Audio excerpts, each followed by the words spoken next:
Hello and welcome to episode 31 of the TRUUMAN Podcast, the podcast designed to create a generation of self-defined men.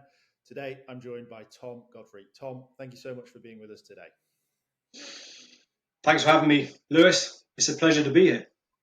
Amazing. Well, I always start this podcast with arguably the hardest question on the planet. Tom, in your own words, what makes you a man? That's a great question. Man, I've never been asked that question.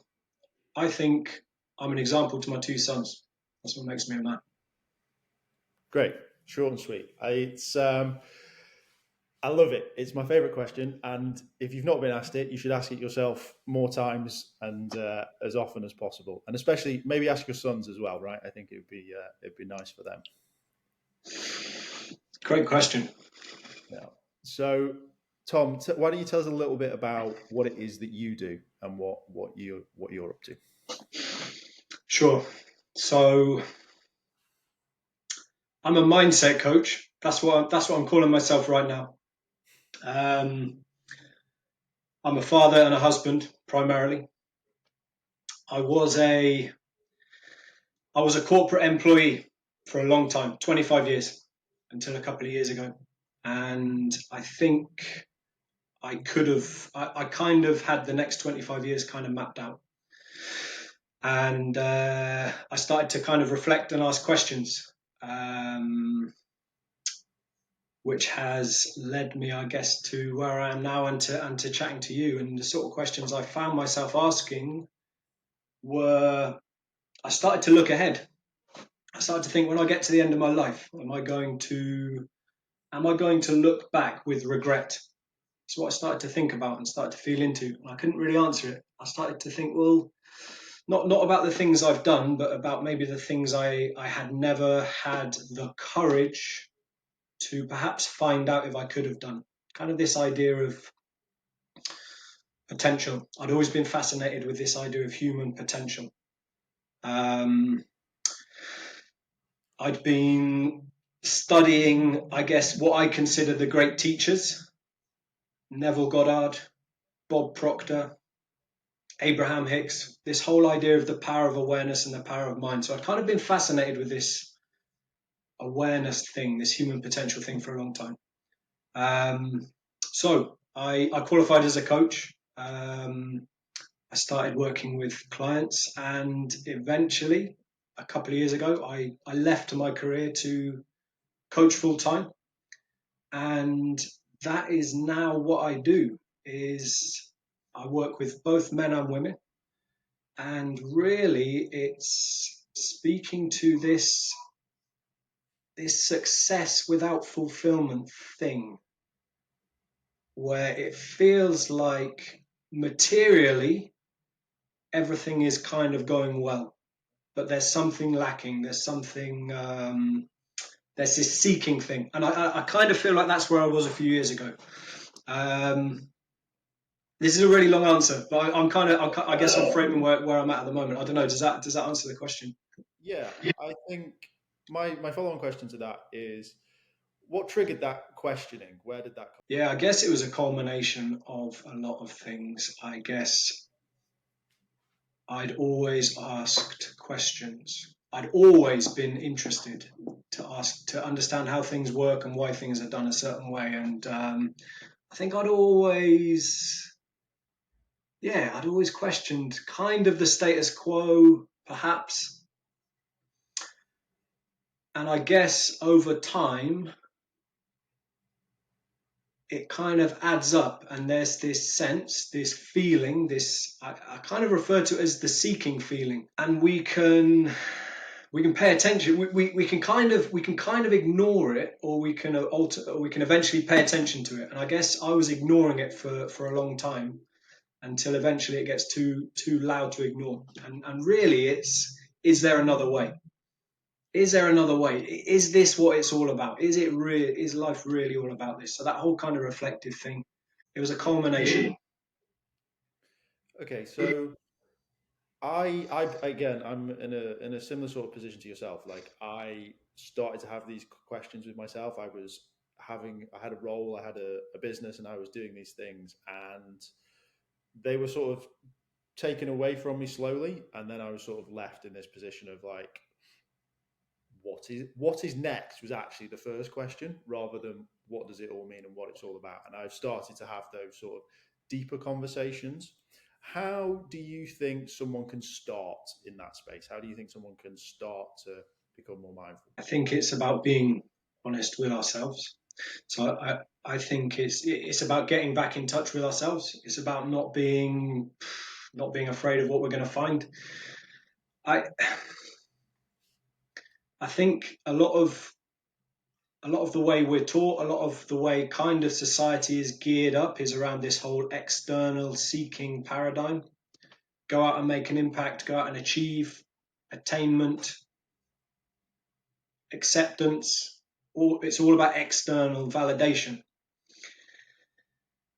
So we're kind of taught this paradigm that if we find enough things out there, we're going to feel a sense of fulfillment or achievement or something in here. So to answer the question, I think it's about recognizing that actually that which we are truly seeking, it's never about the thing.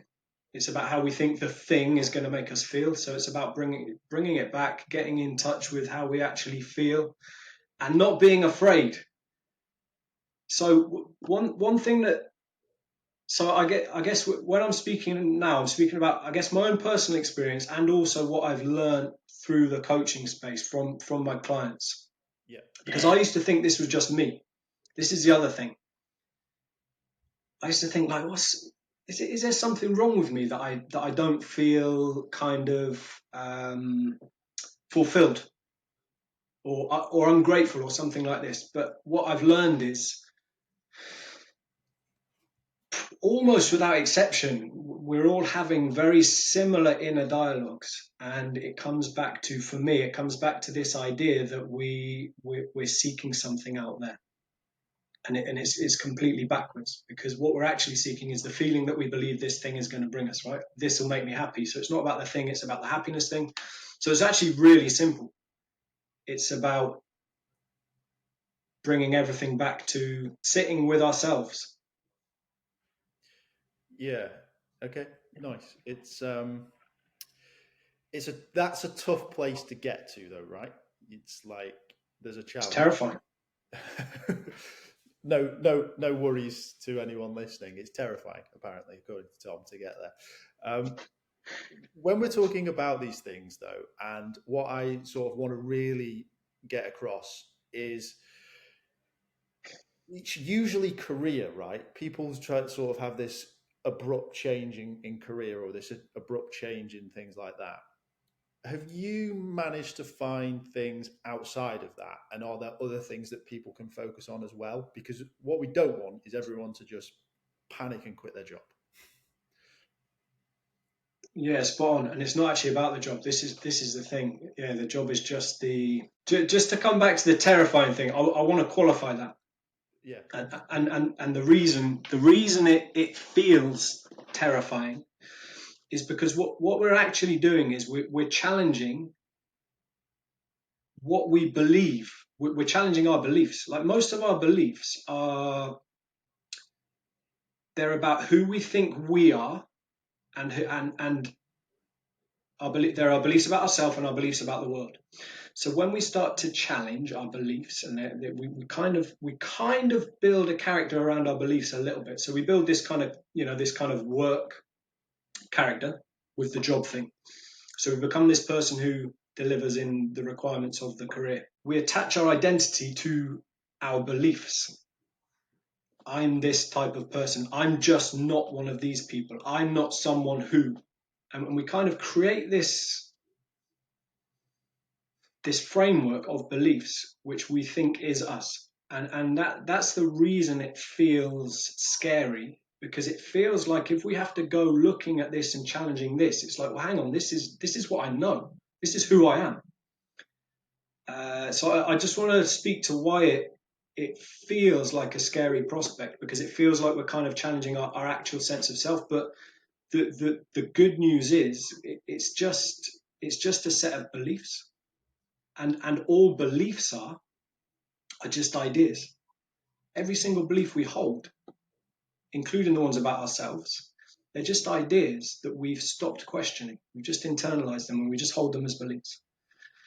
So it's terrifying, but then it's liberating. It's pure liberation, because suddenly we're not obliged to hold on to this construct of beliefs that we've built up that might not actually be true and might not actually be serving us.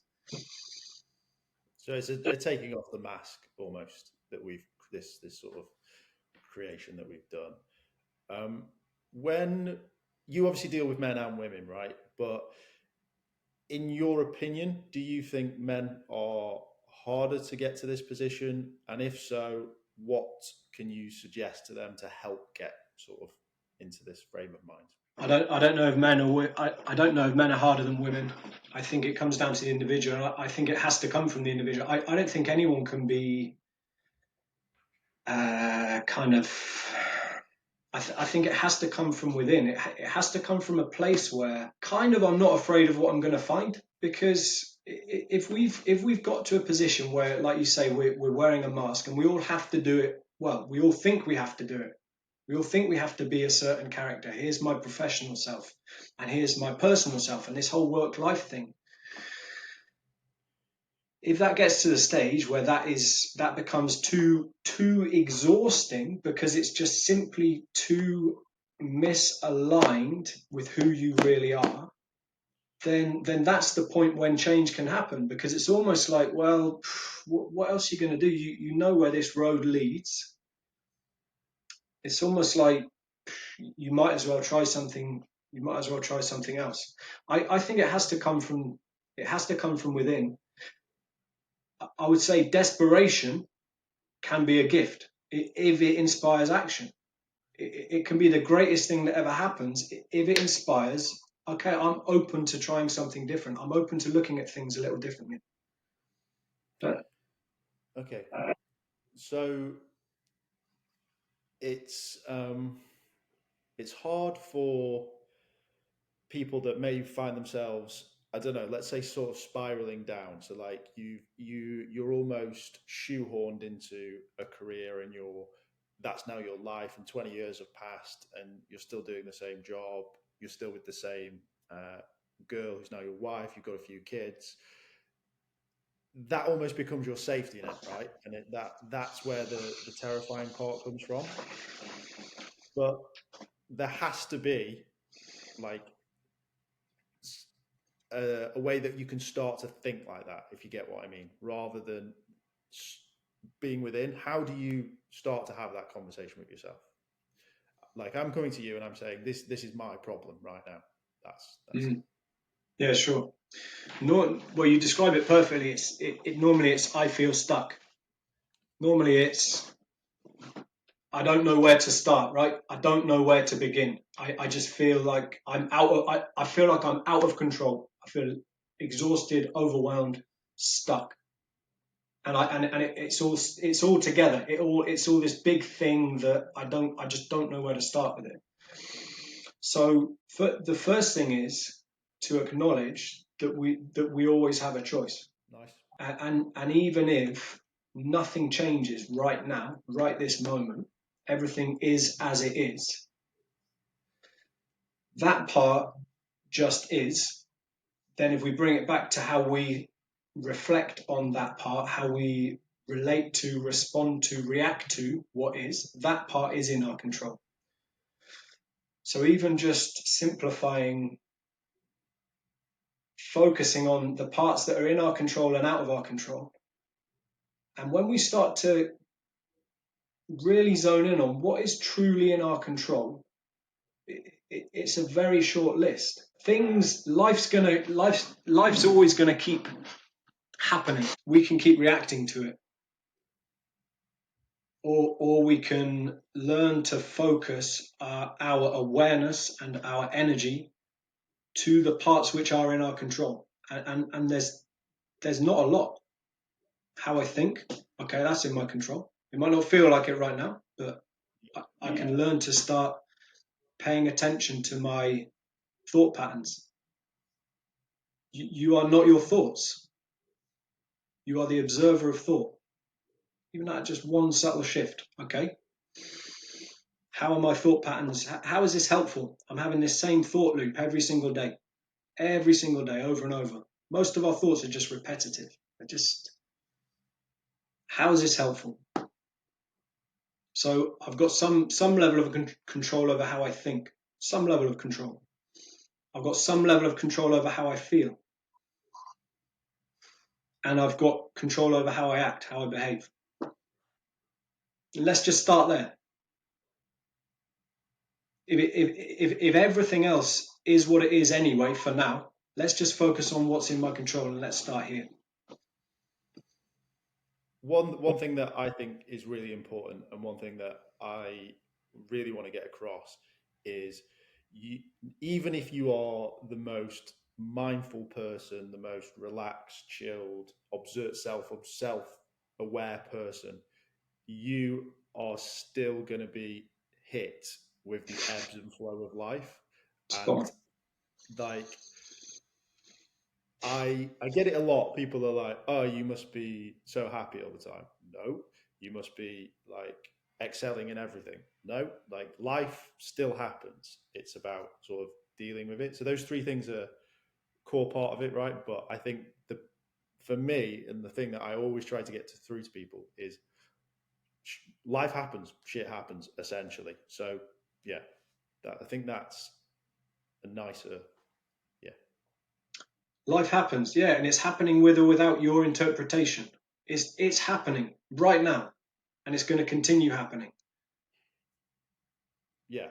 So the three things: you can control your thoughts, you can control your mood, and you can control your actions. Which is first? Thoughts? Always. Always thoughts. Okay. Always. And Everything begins with a thought. Everything. Everything that was ever created in human history began as a thought in someone's mind. Always the thoughts. okay. And then the thoughts trigger the emotions. And this is where the pattern comes in. Because what we do is we assign an energy to the emotion. Oh, I recognize that. Yeah, I recognize that one. That's worry. That's fear.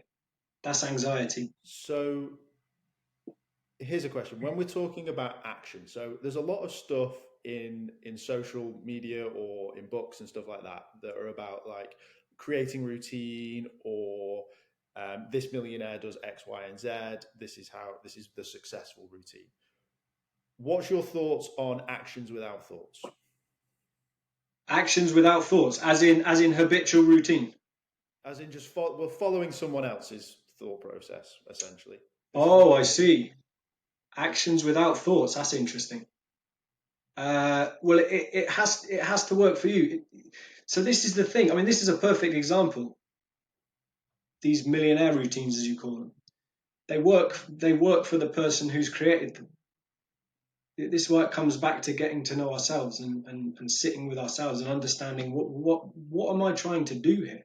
Am I trying to become this person, or am I trying to build something sustainable for myself? So habits are mega powerful. 5 minutes a day, even just one habit, if you commit to it for 5 minutes a day, a habit that works for you, you're entering into a contract with your future self, and you honor it every day, and you're not doing it for anyone else. You're building a relationship with yourself. So habits are mega powerful, but you have to. Intention is everything, right? We have to understand why we're doing it. Who am I becoming? What am I trying to do here? Who do I want to be in a year's time? Do I want to be the guy that gets up at 5 every day and jumps in an ice bath? Like, why am I doing that? Yeah. Why is the most powerful question? It's like I was actually thinking about this the other day. You get annoyed when toddlers always ask why, but for me, it's a bit like, well, it's probably because you've stopped asking why, and you've sort of lost that enjoyment of it. It's my new favorite word again. I'm now a 32-year-old toddler. You're right. We stop asking. We think we know, and when we think we know, we assume completeness and we close our mind to it. And that's the thing with the beliefs thing. That's why when ideas become beliefs, we lock them in, we close our minds. They're still just ideas. Yeah. So I was having this conversation the other day with someone on the podcast about sort of midlife crises and the sort of switch. So obviously I'm speaking to a lot of people like yourself that have gone down the mindfulness route and now are a coach and those sort of things. But there are a lot of people that at this sort of career junction go down a different route. And it would be interesting to get your thoughts on why you thought to go down, why your brain went that way rather than the other way. For me, it came down to a choice. So for me, it was about fear. It was two fears. And I talked about looking ahead to this regret thing. Like, am I going to regret my life? Yeah. Am I going to go, what was I really capable of? So the fear of the unknown eventually became less than the fear of never finding out. So for me, it was a simple equation. It was the lesser of two fears. But I had to be very honest with myself that I was living my life out of fear in a lot of ways. I was making decisions or not making decisions out of fear. And that's a painful thing to acknowledge. That's a real challenge to the ego and the character and everything. But when I realized that, what is this fear? What am I actually afraid of here? It's like the sales jargon, fear of loss, desire for gain. Those are the only two things that are going to drive someone forward. And it feels like that shift of we went to the gain, right? Rather than I need to keep hold of what I've got right now. What does fulfillment look like for Tom now? It's only tough questions here, Tom. Those are great questions. Fulfillment for me is to know that I'm making an impact, that I'm helping others, that I'm serving others. Where I've got to with this so far is I believe we each have a unique set of gifts or talents. We're all individual in our own unique way, and I believe that part of the growth process is understanding ourselves so that we can understand others. Because I think ultimately when we strip back all the layers, we are all the same. We are all pure awareness. We are all source, whatever you want to call it. But I think it's about understanding others so we can understand how we can serve. How can I make a positive impact? And I think we can all do that. Do you think your definition of fulfillment will change, or do you think that's pretty set now? Man, these are such good questions. I think it's set, but I don't want to. It feels like it's working right now. It feels like I haven't closed my mind to the possibility that it's evolving, but it feels like that's where I'm up to with it for now. Is how can I serve? Yeah, What's my purpose? Yeah, I'm not trying to trip you up. What I'm sort of getting at is the next sort of level to that is that's obviously so big and so vast and so overwhelming for a lot of people to say my fulfillment to me is to serve people and get the best out of people and to deliver that. I guess my next question on that is like, how do you break that down, as you say, from a habit forming point of view, your day to day? What does that look like? So it does feel big, but the alternative is we've all got a choice. We're either bringing someone else's vision of the future into reality, or we're bringing our own into reality. We're all doing something every day. We are all conscious creators.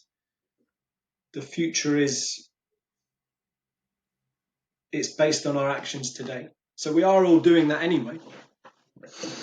So what if we could choose to some degree the future that we're creating?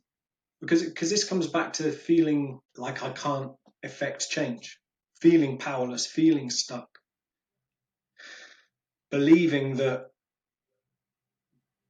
the world's a big place and I'm a tiny, insignificant one person. Well, yeah, that is true, but also everything is created from, everything began with a thought, everything.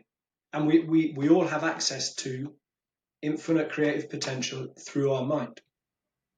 It couldn't come from anywhere else.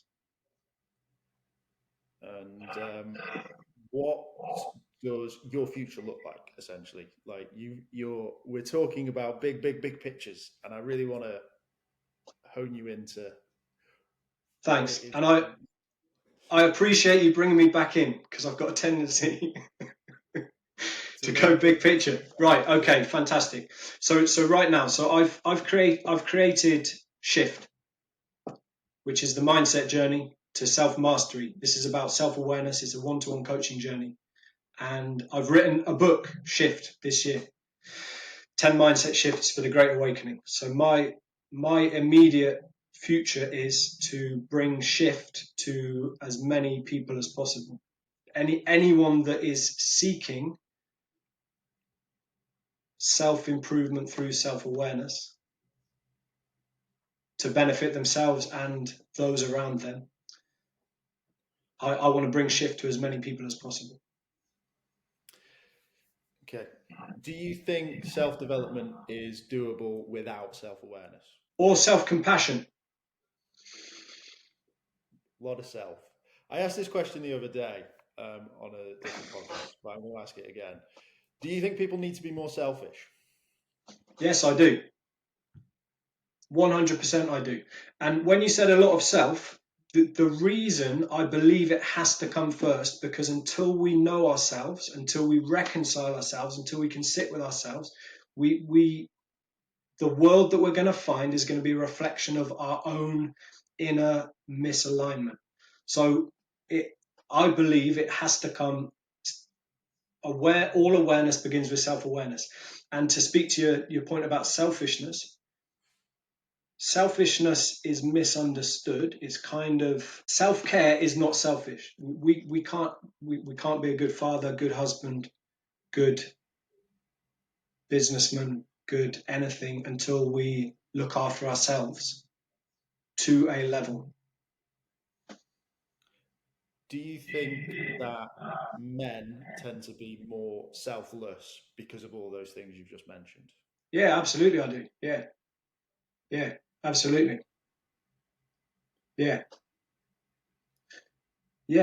And I want to remind anyone watching that self-care is not selfish. Self-care is essential. And you're obviously a father, and you're going through that sort of things. How have you had those conversations where you said, look, this is what I want to do, this is what I need to focus on, I'm going to need X amount of time per day to achieve this? I don't think I've had those specific conversations, but I think my wife and I have got a good understanding of each other's priorities and roles in the family. I think I'm lucky that I've got a clear boundary time of school every day. That is work time, and outside of that, as much as I possibly can, I'm present with my sons. Do you, this is going to be a tough question, do you think you should have those conversations? About specific timings we're talking about, is it? I think I just lost you there, Tom. Yeah, can you, what's the question? Conversations around essentially that framework of like, I'm self-care, which can be seen as, I guess it can be seen as selfish when you have these dynamics, right? You have children to bring up, you have a relationship to hold on to and nurture and grow. But there is obviously a benefit to doing it. So that's a tough, for a lot of people, that's a tough conversation. It sounds like you're in a really great position where it's understood. But what I'm asking is do you think you might even benefit from having those conversations and going more deep into those conversations around doing it to yourself for yourself. For sure, yeah. More communication is always going to be beneficial. So yeah, without a doubt. And you've got me reflecting on the level of depth around those conversations. I think it's important to in any partnership, and a marriage is a partnership, to understand compromise. Yeah, it's a big part of it, and I think because what I'm really cautious of is creating men that are able to express themselves like you and I are in this really privileged position that we're in right now. But I also don't want them to affect essentially what they've built already, like which might be a family and those sort of things. And it's that for me is a really important point to get across, is that we can do all this without just tearing down what we've done and starting again. I'm with you, man. Yeah, without burning it all down. Yeah. Yeah. Okay, I'm with you. Yeah. Yes, you're right. Do you know what I would say though? I think there needs to be a recognition that you need to be prepared. But again, it comes back to knowing the lines, and to knowing what you're prepared, what lengths you're prepared to go to. Like how much are you prepared to change? How much do you really want to change? And it comes down to communication with your partner. Yeah, and I think where you were going with that is maybe you were trying to bite your tongue because you didn't want to say it. Is that in some scenarios you do have to burn everything and start again. If that's what it takes, you're right. I felt like I was going there. If that's what it takes, then that might be what it takes. I'm not trying to. I'm not suggesting anyone should take any action off the back of this, but if through the process of reflection and understanding and getting clear on your vision and understanding what it is you're doing and why you feel so stuck and what needs changing, that process, you might have to have you're going to find out some uncomfortable things, and that's why you feel stuck, because you're avoiding uncomfortable things. That doesn't mean you have to burn everything down, but perhaps in some cases there might be. I'm biting my tongue on this one, but I also think it's that is kind of part of the, when we get stuck, that whole thing about I feel stuck, it's because we aren't addressing the discomfort. We're ignoring the misalignment. And when we're out of alignment, there's a reason.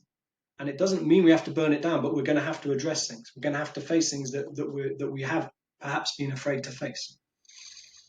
Yeah, but I guess to go full circle with what you say, thought is first, right? So don't go with action straight away. Don't listen to this and go, right, see you, I'm off. Like, you have to have the thought part first.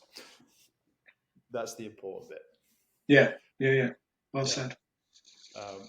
Yeah, it's interesting that you've been biting your tongue with that one, but it's that's sort of what I wanted to get across, is that I think for people listening, that, like, again, I'm going to reiterate this, you and I are in a really privileged position to be able to have these conversations, one, and two, to really go immersively in it. And I think a lot of people, the majority of people in the world, aren't in such privileged positions to do it. And I think that thought and then slowly moving into action is really important, rather than just, I've listened to this podcast, now I've got to do crazy stuff to get to where I want to go to.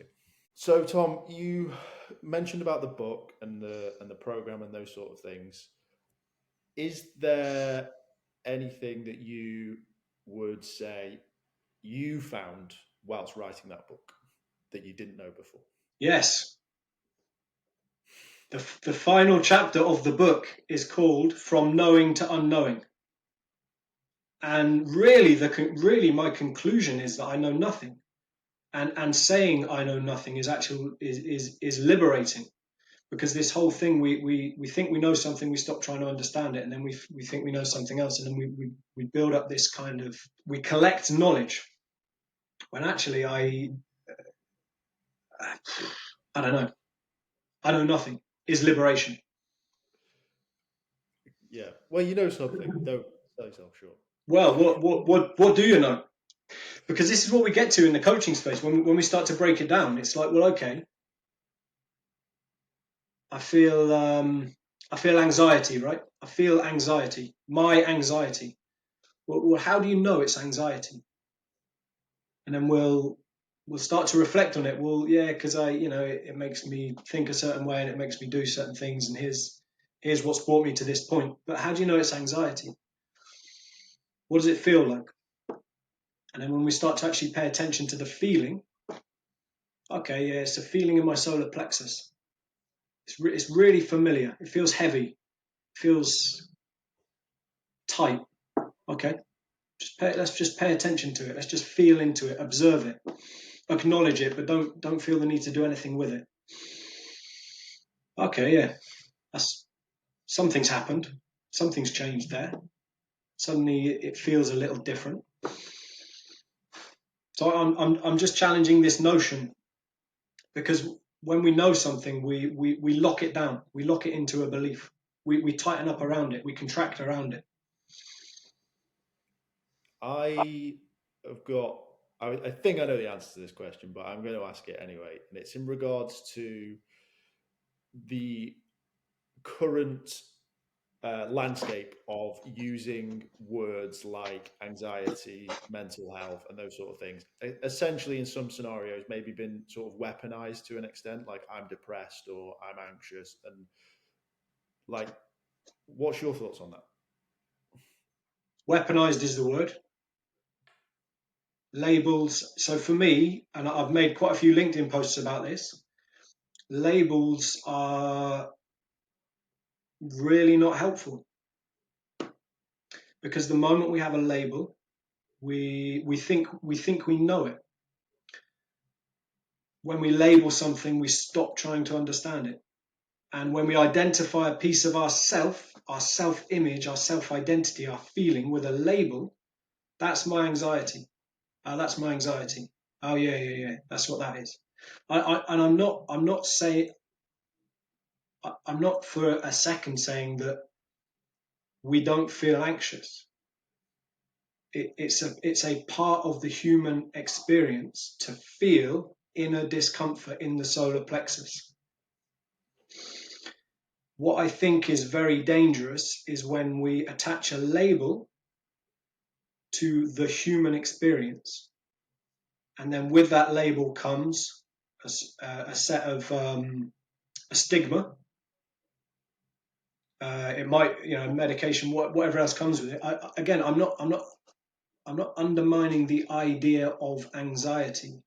Yeah. But what we are ultimately trying to do is we're trying to pin something on a feeling. I think there's a definite difference, and there's a different space between being mentally ill and the actual extreme side of that, and the true side of that, and having a bad day, but using words that are readily available. So I think that's nice. Don't give a name to the feeling is quite a nice way of looking at that from that side of the spectrum. Obviously, there are severe mental health issues that require medical intervention and those sort of things. But maybe if you're just having a bit of a bad day or you're not feeling 100%, listen to Tom. You're absolutely right. And I worked in specialist mental health services for years. Mental illness, clearly, mental illness is a thing, as physical illness is a thing. We have a choice. We have a choice. If we learn to observe our feelings, and coming back to what I said before, you are not your thoughts. You are the observer of your thoughts. Even that one idea, you're not obliged to identify with the narrative of your mind.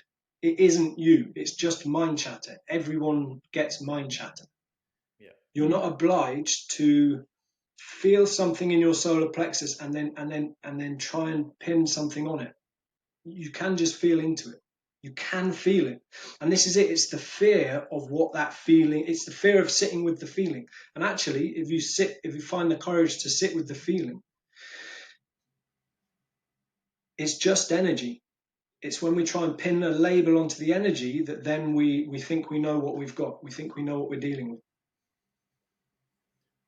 Nice way to sum it up, I think. Let's look at the mindfulness space, the mental health space as a whole. What do you think is missing? What do you think there needs to be more of? Or what's something that's doing well right now? I think people are I think it's becoming less fringe, which is fantastic for people to become self-aware and talk about